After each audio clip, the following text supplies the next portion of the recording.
Hello जय हिंद साथियों, स्वागत है आप सभी का सत्या एक्सीलेंट यूट्यूब चैनल पे। है साथियों, आज की डेट में आपको जानकारी देने वाले हैं वेस्ट सेंट्रल रेलवे की तरफ से आई जो नई वैकेंसी है उसका फॉर्म आप मोबाइल से कैसे भर सकते हैं। जी हाँ, बिल्कुल आप यहां पर देख सकते हैं। मैं आपको जानकारी देने वाला हूं मोबाइल से यदि आप फॉर्म को अप्लाई करना चाहते हैं तो कैसे आप स्टेप बाय स्टेप अप्लाई कर पाएंगे। इसमें ध्यान रखिएगा साथियों, बहुत ही ज़्यादा आपको सीट खाली देखने को मिल जाती है। 2521 यहाँ पर टोटल सीट है और इसके बारे में मैंने फुल डिटेल्स में जानकारी आपको दे दिया है। यदि आपने वो वीडियो नहीं देखा होगा तो लिंक आपको इस वीडियो के डिस्क्रिप्शन बॉक्स में मिल जाएगा, वहाँ से आप देख लीजिएगा। तो चलिए फॉर्म भरने के तरीकों को आपको पूरी जानकारी स्टेप बाय स्टेप में देते हैं। तो सबसे पहले आपको क्या करना, यहाँ पर आपको एक ऑफिशियल वेबसाइट इसका नज़र आएगा जिसका लिंक मैं आपको दे दूंगा इस वीडियो के डिस्क्रिप्शन बॉक्स में। आप जैसे ही स्क्रॉल करते हो इसमें नीचे आएंगे तो आपको अप्लाई करने का लिंक मिल जाएगा। यहाँ पर आप देख सकते हैं, यहाँ पर आप जैसे कि नोटिफिकेशन आप इसका डाउनलोड करेंगे तो नोटिफिकेशन के नीचे एक और यहाँ पर अप्लाई लिंक यहाँ पर आपको ऑप्शन दिख रहा होगा सामने, इस पर आपको क्लिक करना है। और जैसे आप क्लिक करेंगे साथियों, आप इसकी ऑफिशियल वेबसाइट पे चले आएंगे। यहाँ पर आप आ जाएंगे। यहाँ पर आप देख सकते हैं, यहाँ पर आप आ जाएंगे। अब आपको करना क्या है साथियों, यहाँ पर देखिए, आप सबसे पहले आपको रजिस्ट्रेशन करना होगा। यदि आपने पहले से रजिस्ट्रेशन कर लिया है, पहले आपने कभी फॉर्म को अप्लाई किया था तो कोई बात नहीं है, नहीं तो आप दोबारा इसमें रजिस्ट्रेशन भी कर सकते, कोई भी दिक्कत नहीं है। तो सबसे पहले आपको इस वेबसाइट पे आने के बाद यहाँ पर आपको एक ऑप्शन दिख रहा होगा रजिस्टर पे, तो सिंपली आपको रजिस्टर वाले आइकन पे क्लिक कर देना है। क्लिक करते ही आपके सामने कुछ इस तरह का पेज ओपन हो जाएगा। मैं थोड़ा सा आपको जूम करके दिखा देता हूँ। यहाँ पर आप देख लीजिए, इसमें आपको क्या क्या भरने के लिए कहा जा रहा है। सबसे पहले आपको अपना नाम डालना है। नाम में आपका फर्स्ट नेम, उसके बाद मिडिल नेम, उसके बाद यहाँ पर सर नेम, इसके बाद यहाँ पर आपको फादर नेम डालना है, पिताजी का नाम लिखिएगा। इसके बाद यहाँ पर मदर नेम, इसके बाद आपका डेट ऑफ बर्थ क्या है ये आपको इस खाने में लिखना है। आप अपना जेंडर सेलेक्ट कर लीजिएगा। चलिए मैं सेलेक्ट करते हुए चलता हूँ। यहाँ पर मैं मेल सेलेक्ट करता हूँ। उसके बाद यहाँ पर जो डेट ऑफ बर्थ है ये तो चूज करना पड़ेगा, तो इसको थोड़ा सा समय लगेगा, इसलिए मैं आपको पहले ही बता देता हूँ। इसके बाद यहाँ पर नेशनलिटी आपका भारतीय है तो आप इस पर सिंपली इंडियन क्लिक करेंगे। इसके बाद यहाँ पर आपको रिलीजन यहाँ पर सिलेक्ट करने के लिए कह रहा है, तो आप इस पर करेंगे। तो आपका जो भी धर्म है, आप हिंदू है तो हिंदू को यहाँ पर टिक कीजिएगा, मुस्लिम है तो मुस्लिम, सिख है तो सिख, और यहाँ पर ईसाई है तो ईसाई, जैन, जो अदर जो आपका धर्म है आप यहाँ पर सेलेक्ट कर सकते हैं। इसके बाद यहाँ पर आप नीचे आएंगे साथियों, तो यहाँ पर मैरिड स्टेटस आपको यहाँ पर शो करना पड़ेगा, मतलब कि आप शादीशुदा हैं या नहीं। तो देखिए, यदि आप शादीशुदा नहीं है तो इस पर क्लिक कीजिएगा, यदि आप मैरिड है तो इस पर क्लिक कीजिएगा। तो यहाँ पर अनमैरिड यहाँ पे टिक कर देते हैं। कैटेगरी यहाँ पर शो करने के लिए कह रहा है। ध्यान रखिएगा साथियों, आपने नोटिफिकेशन इसका देखा होगा, तो जो आप यहाँ पर कैटेगरी चूज करते हैं, ठीक है, ध्यान रखिएगा, तो उसके अंतर्गत आपको फीस पेमेंट भी करना पड़ेगा। तो यदि आप जनरल और ओबीसी के अंतर्गत आते हैं तो 100 रुपये इसमें आपको फीस देना है, और यदि आप SC/ST के अंतर्गत आते हैं तो आपको एक भी रुपये चार्ज नहीं करना है। तो जो भी आपका कैटेगरी होगा आप यहाँ पर आप अपना चूज कर लीजिएगा। जैसे कि EWS के लिए यहाँ पर रखा गया, और यहाँ पर नॉन क्रिमिनल लेयर, और यहाँ पर शेड्यूल कास्ट, और यहाँ पर अदर रखा गया। तो चलिए यहाँ पर हम यहाँ पर कोई एक यहाँ पर चूज कर लेते हैं, यहाँ पर अदर वाला। इसके बाद यहाँ पर आप जो भी आप यहाँ पर चूज कर देते हैं साथियों, इसके बाद यहाँ पर नीचे आइए। इसके बाद यहाँ पर एक्स सर्विसमैन, यदि आप पहले से इस डिपार्टमेंट में काम करते थे तो आप यहाँ पर यस कर सकते हैं, अन्यथा आप नो कर सकते हैं। तो यहाँ पर हम नो पर क्लिक करेंगे। इसके बाद यहाँ पर कह रहा है, नीचे आप आएंगे, do you belong to PWD, मतलब PWD आपके अंतर्गत, इसके अंतर्गत आते हैं या नहीं, तो हम सिंपल यहाँ पर नो पे क्लिक कर देंगे। इसके बाद यहाँ पर सेलेक्ट आइडेंटिटी कार्ड। अब इसमें आइडेंटिटी कार्ड में आप क्या शो कर सकते हैं, तो आप इस पर क्लिक करेंगे तो आधार कार्ड यहाँ पर मांग रहा है, तो सिंपली आपको आधार कार्ड पे टिक कर देना है। इसके बाद यहाँ पर नीचे आएंगे तो यहाँ पर आइडेंटिटी कार्ड यहाँ पर भी कह रहा है, तो इस पर आपको सिंपली क्लिक करना, और इसका नंबर आपको यहाँ पर फिल करना पड़ेगा। जो आप आधार कार्ड का जो नंबर है वो आपको फिल करना है। इसी तरह यहाँ पर सारी चीज़ आपको फिल करना है।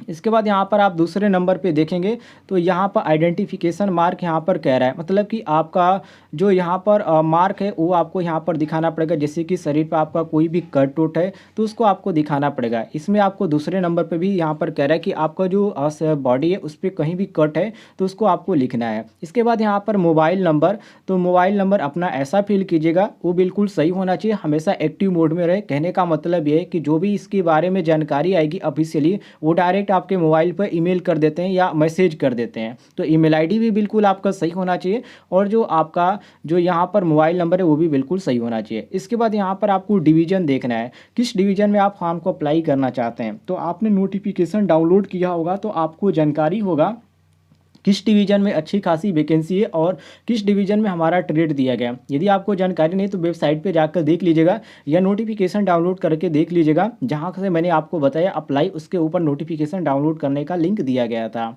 इसके बाद यहाँ पर डिवीज़न सेलेक्ट करने के बाद यहाँ पर आपका यहाँ पर ट्रेड आपको सेलेक्ट करना है, किस ट्रेड से आप फॉर्म को अप्लाई करें। तो सबसे पहले आप यहाँ पर डिवीज़न सेलेक्ट करेंगे, जैसे कि मैं यहाँ पर सेलेक्ट कर लेता हूँ JBP डिवीज़न। इसके बाद यहाँ पर आपको यहाँ पर इलेक्ट्रीशियन का ट्रेड खाली है, फिटर का, वेल्डर का, मशीनिस्ट का, टर्नर का। तो हम इलेक्ट्रीशियन ट्रेड्स हैं तो इलेक्ट्रीशियन ट्रेड पे क्लिक कर देंगे।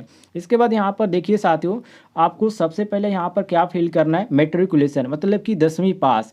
10वीं पास आप किस बोर्ड से हैं, जैसे कि नेम आप बोर्ड में आप देखेंगे या यूनिवर्सिटी यहाँ पर लिखा गया तो बोर्ड का नाम लिखना है। बहुत सारे छात्र यूपी बोर्ड से करते हैं, बिहार बोर्ड से हैं या दिल्ली बोर्ड से, अदर बोर्ड से हैं। तो सिंपली हम यूपी बोर्ड से हैं तो हम क्या करेंगे, यहाँ पर आपको क्लिक करके इस बॉक्स में आपको लिख देना है। इसके बाद आपका पासिंग ईयर क्या है, 2015 में पास में या 16 में या 17 में, ये आपको लिखना है। रोल नंबर आपका क्या था।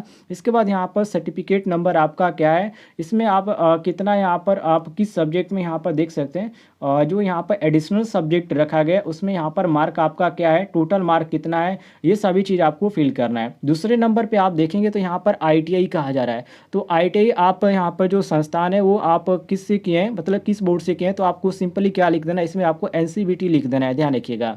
जो आप SCBT से किए होंगे तो SCBT लिखिएगा, NCBT से किए होंगे तो NCBT लिखिएगा। इसके बाद आपका पासिंग ईयर क्या है, किस साल आपने ITI पास किया वो आपको लिखना है। आप अपना रोल नंबर लिखेंगे, सर्टिफिकेट नंबर लिखेंगे और यहाँ पर आपका जो अपडेट मार्क है वो कितना था, यहाँ पर टोटल मार्क कितना था, मतलब कितने आपने मार्क प्राप्त किए इसमें आपको लिखना है। और टोटल मार्क कितना ये है और कितना यहाँ का परसेंटेज मार्क हुआ ये। देखिए आप ये दोनों भरेंगे तो ये ऑटोमेटिक क्या हो जाता है, शो हो जाता है। मैंने यहाँ पर कई बार फॉर्म भरते समय देखा है। तो आप इसको भरेंगे तो ये शो होगा, नहीं शो होगा तो आपको परसेंटेज निकाल कर आपको यहाँ पर फिल करना पड़ेगा। इसके बाद यहाँ पर नीचे आएंगे तो यहाँ पर पूछा रहा है जो कि सेलेक्ट जो कि काउंसिल मार्कशीट है वो आपको यहाँ पर सेलेक्ट करना पड़ेगा। तो NCBT से किए हुए तो आपको क्या करना है, NCBT पे क्लिक करना है, या SCBT से किए होंगे तो SCBT पे। तो हम सिंपली NCBT पे क्लिक कर देते हैं। इस यहाँ पर आप स्क्रीन पे देख सकते हैं एक यहाँ पर ब्राउजर है। ये जो ब्राउजर का नाम है desktop full screen web browser है, जो कि एक एप्लीकेशन का है। एप्लीकेशन आप जाकर प्ले स्टोर से इसको इंस्टॉल कर लीजिएगा और इंस्टॉल करने के बाद आप इससे फॉर्म को अप्लाई कीजिएगा। जो नेक्स्ट का ऑप्शन था वो जो नहीं शो कर रहा था अब यहाँ पर इसके द्वारा शो कर रहा है, तो आसानी से आप फॉर्म को अप्लाई कर पाएंगे। यदि कोई अदर जानकारी चाहिए तो कमेंट बॉक्स में पूछ लीजिएगा। जैसे कि मैंने यहाँ पर पूरा प्रोसेस इसका पूरा कर लिया है। इसके बाद आपको क्या करना है, यहाँ पर नेक्स्ट ऑप्शन पे क्लिक कर देना है। आपके सामने कुछ इस तरह का पेज ओपन हो जाएगा, जैसे कि आप यहाँ पर देख सकते हैं। इसमें आपसे पूछा जाएगा सबसे पहले नंबर पे विलेज या टाउन, मतलब कि गांव या कस्बा का नाम अपना लिखना है जो आपका होगा। तो यहाँ पर आप लिखिएगा, सबसे पहले विलेज लिखिएगा, टाउन का नाम यदि आता है तो लिखिएगा, यदि नहीं है तो छोड़ दीजिएगा। पोस्ट ऑफिस यहाँ पर नाम आपको लिखना है इस खाने में। इसके बाद तहसील, आपका तहसील का नाम क्या है, पुलिस स्टेशन आपका कहाँ पर है ये लिखिएगा। इसके बाद आप किस स्टेट के रहने वाले ये लिखिएगा। चलिए कुछ चीज़ें मैं यहाँ पर भर के भी देख लेता हूँ। यहाँ पर जैसे आप स्टेट पे क्लिक करेंगे तो बहुत सारे यहाँ पर राज्य का नाम आ जाएगा। जैसे कि मैं उत्तर प्रदेश का रहने वाला हूँ तो यहाँ पर उत्तर प्रदेश क्लिक कर दूंगा। इसके बाद साथियों आपको करना क्या है, यहाँ पर आप देख लीजिए विलेज और टाउन, यहाँ पर सेम प्रोसेस यहाँ पर कह रहा है। और यहाँ पर कह रहा है कि जो आपका जो एड्रेस है इधर वाला, यदि आपका जो एड्रेस है इधर सेम है तो आपको क्या करना है, सिंपली यहाँ पर आपको यस वाले पे क्लिक करना है। यहाँ पर नो दिया गया और यहाँ पर यस दिया गया, तो यस वाले जब इस पे क्लिक करेंगे तो इधर वाला जो होगा इधर आपका सेलेक्ट हो जाएगा। चलिए सारी चीज़ आपको भर के बताता हूँ आगे आपको क्या करना पड़ेगा। सारे चीज़ भरने के बाद एक चीज़ आपको ध्यान देना है, आप यहाँ पर नीचे स्क्रॉल करते हुए यहाँ पाएंगे तो यहाँ पर आपको पासवर्ड बनाने के लिए कह रहा है। तो 6 आपका कैरेक्टर का पासवर्ड आपको बनाना है और एक पासवर्ड जो है आपका जो सेम पासवर्ड है एक आपको इसमें यहाँ पर फिल करना है और दूसरा जो है आपका वही पासवर्ड आपको दोबारा इसमें रिपीट करना है। इसके बाद आपको क्या करना है, यहाँ पर देखिए एक आपको टिक करने का ऑप्शन दिख रहा होगा, तो सिंपली आपको इस पर टिक कर देना है। और टिक करने के बाद आपको करना क्या है साथियों, यहाँ पर आप देखिए एक आपको प्रोसीड का ऑप्शन दिख रहा है, तो सिंपली आपको प्रोसीड ऑप्शन पे क्लिक करना है। चलिए प्रोसेस करके मैं आपको आगे बताता हूँ क्या आपको करना पड़ेगा। इसके बाद जैसे ही आप प्रोसीड ऑप्शन पे क्लिक करेंगे आपके सामने कुछ इस तरह का ऑप्शन ओपन हो जाएगा, जैसे कि आप यहाँ पर देख सकते हैं। इसके बाद आपको नीचे क्या करना है, यहाँ पर सारे चीज़ आपको पहले तो डिटेल अपना मिला लेना है। कोई भी गलत होगा तो दोबारा आप सही करने का मौका नहीं आपको दिया जाएगा। इसके बाद आपको क्या करना है, यहाँ पर देखिए आपको यहाँ पर एक कोने में यहाँ पर एक टिक वाला ऑप्शन दिख रहा होगा। इसको आपको पूरा पढ़ना चाहते हैं तो पढ़ लीजिएगा, अन्यथा आप इसको बॉक्स को टिक कर लीजिएगा। टिक करने के बाद यहाँ पर जो कैप्चर कोड दिया गया है, जैसे कि मैंने पहले ही फिल कर लिया है, और यहाँ पर आप यहाँ पर देख सकते हैं यही चीज़ आपको यहाँ पर लिखना है। लिखने के बाद अब आपको क्या करना है, यहाँ पर जाना है, सबमिट एप्लीकेशन यहाँ पर आपको लिखा हुआ नजर आएगा। सिंपली आपको इस पर क्लिक कर देना है। चलिए यहाँ पर हम क्लिक कर देते हैं। अब यहाँ पर देखिए लिख रहा है have you verified the details, मैंने आप बिल्कुल संतुष्ट है जो यहाँ पर डिटेल्स आपने दिया है। तो आपको कोई भी गलत लग रहा होगा तो आप क्या करेंगे, यहाँ पर कैंसिल करके आप देख सकेंगे। तो हमको बिल्कुल यहाँ पर सही है, तो बिल्कुल हम ओके पे क्लिक करेंगे। इसके बाद यहाँ पर दोबारा यहाँ पर पूछ रहा है कि are you sure, do you want to submit the detail, तो बिल्कुल हमको सबमिट करना है। तो यहाँ पर हम ओके पे क्लिक कर देंगे। इसके बाद यहाँ पर देखिए साथियों, आपसे आगे क्या कहा जा रहा है, फोटो अपलोड करने के लिए आप यहाँ पर देख सकते हैं। यहाँ पर मैसेज भी मेरे पास आ चुका है, जो कि मेरा जो सक्सेसफुली यहाँ पर क्या हो चुका है, रजिस्टर हो चुका है। अभी आपने देखा मैसेज पर रजिस्ट्रेशन आईडी आपका शो करेगा, तो यहाँ पर अपना रजिस्ट्रेशन आईडी भी देख सकते हैं। इसके बाद यहाँ पर कुछ यहाँ पर इसके बारे में जानकारी भी दिया जा रहा है कि फ़ोटो आपको कैसे अपलोड करना है सही तरीके से। तो आप यहाँ पर देखिए, मैं आपको जूम करके दिखा देता हूँ। जैसे कि आप यहाँ पर देख सकते हैं, यदि कट कट का यहाँ पर निशान है तो समझ लीजिए कि ये बिल्कुल गलत तरीका है। बिल्कुल आपका सही तरीका ये दिखाया जा रहा है और ये दिखाया जा रहा है। तो इस तरह आपको फ़ोटो अपलोड करना है। और फोटो का साइज़ क्या होने वाला है, तो देखिए यहाँ पर बताया जा रहा है कि फ़ोटो का जो साइज़ होगा वो कम से कम आपका होगा और 500 KB तक ही एक्सेप्ट करेगा, इससे ज़्यादा आपका एक्सेप्ट नहीं करेगा। इसके बाद यहाँ पर जो फ़ोटो होगा वो 6 मंथ से यहाँ पर ज़्यादा पुराना नहीं होना चाहिए और बिल्कुल क्लियर होना चाहिए, JPG या PNG में होना चाहिए। नीचे आप आएंगे तो जो यहाँ पर सिग्नेचर अपलोड करने के लिए कहा जा रहा है, ये जो सिग्नेचर आपका अपलोड होगा साथियों, यहाँ पर ध्यान रखिएगा ये भी JPG या PNG में और 200 KB तक ही होना चाहिए। तो यहाँ पर अपलोड करने के लिए चूज फाइल पे क्लिक करके आप अपने गैलरी से अपलोड कर सकते हैं। इसके बाद यहाँ पर जो आपका 10वीं का मार्कशीट है ये PDF में रहेगा और 500 KB तक ही एक्सेप्ट किया जाएगा। चूज फाइल पे क्लिक करके आप इसका PDF अपलोड कर लीजिएगा। नीचे आएंगे तो यहाँ पर अपलोड IIT सर्टिफिकेट, इसका जो यहाँ पर रखा गया है वो 500 KB रखा गया और ये भी PDF में ही अपलोड होगा। इसके बाद यहाँ पर चूज फाइल पे क्लिक कर आप अपलोड कर सकते हैं। इसके बाद यहाँ पर आपसे कहा जाएगा अपलोड कैटेगरी OBC सर्टिफिकेट, जाति प्रमाण पत्र यहाँ पर आपका लगेगा। तो आपका यदि जाति प्रमाण पत्र होगा तो मोबाइल से फ़ोटो खींचकर और PDF के रूप में कन्वर्ट करके 300 KB आप कर लीजिएगा। इसके बाद अपलोड कर लीजिएगा। अपलोड करने के बाद आप क्या करेंगे, यहाँ पर आपको एक प्रोसीड का ऑप्शन दिख रहा है, जैसे कि आप यहाँ पर देख सकते हैं।